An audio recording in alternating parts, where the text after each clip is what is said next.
तो भी जरूर बात करना चाहूंगा। बहुत सारे बच्चे कहते हैं कि सर पीसीएम लें कि पीसीबी या पीसीएमबी।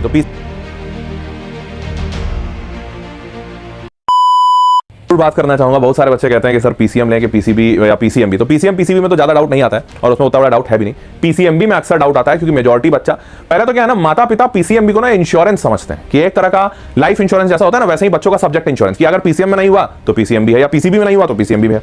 लेकिन पहले तो ये बात समझना चाहिए आप सबको कि पीसीएमबी इंश्योरेंस नहीं है, उल्टा बहुत बड़ा वजन है। मतलब आप ये समझिए कि आप ऐसा समझिए कि पीसीएमबी अगर आप लेते हैं ना तो मैथ्स और बायोलॉजी आपको लग रहा है बस एक ही सब्जेक्ट की बात है। ये एक सब्जेक्ट की नहीं, आप ये समझिए कि पूरा का पूरा जो प्रिपरेशन है उसमें 50% से ज्यादा वेटेज मैथ्स का पीसीएम वालों के लिए होता है और बायोलॉजी में पीसीबी वालों के लिए होता है। एग्जांपल देता हूं, नीट में 720 नंबर का पेपर आता है। इस 720 नंबर में 360 मार्क्स का बायोलॉजी आता है और 360 मार्क्स का फिजिक्स केमिस्ट्री आता है।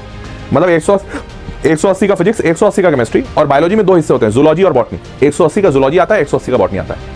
तो आपको अगर लग रहा है कि बायोलॉजी बिल्कुल वैसा ही है, छोटा सा एक सब्जेक्ट है जैसे 10वीं में बायोलॉजी पढ़ते थे, वैसा बिल्कुल नहीं है।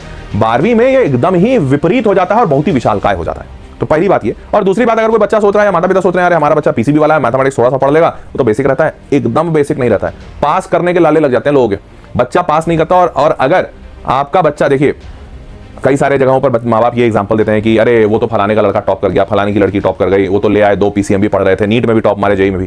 देखिए लाखों में कोई 1-2 ऐसे केसेस होंगे, पर वो लाखों के 1-2 केसेस देखकर आप अपने बच्चों को वैसे रेस में दौड़ा दें जिसके लिए वो तैयार नहीं है। वो बच्चा पूरा 2 साल डिप्रेस रहेगा, डिमोटिवेट रहेगा, खुद को कोसेगा, आसपास लोगों को कोसेगा, आपको कोसेगा और उस बेचारे बच्चों को पता नहीं चलेगा कि उसके साथ गलत हो क्या रहा है। तो इसलिए पीसीएमबी मैं कभी किसी को सजेस्ट नहीं करता हूं। सिंपल सी बात है, आप पीसीएम लीजिए या फिर पीसीबी लीजिए।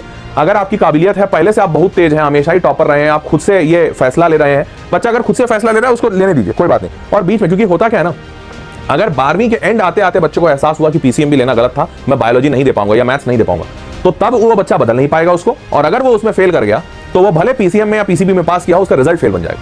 तो सोचिए, हो सकता है वो इतना काबिल हो कि डॉक्टर या इंजीनियर अपने बलबूते बन जाए, आईआईटीएन या फिर नीट का गवर्नमेंट कॉलेज अपने बलबूते ले जाए, बट इस एक गलती की वजह से उसका पूरा रिजल्ट खराब हो जाएगा। तो इसलिए मैं हर बच्चे और हर माता पिता को यह जरूर कहना चाहूंगा कि बच्चे को पीसीएमबी तब तक मत दिलाएं जब तक आपको और उस बच्चे को दोनों को कॉन्फिडेंस है कि वो बच्चा बहुत ही ज्यादा काबिल है और पीसीएमबी जैसा विशाल काय पहाड़ उठा लेगा। पीसीएम अब सिर्फ अगर बच्चा पीसीएम करता है ना तो उसके सिलेबस खत्म करने में उसकी जान निकल जाती है। PCMB I would not suggest, ठीक है।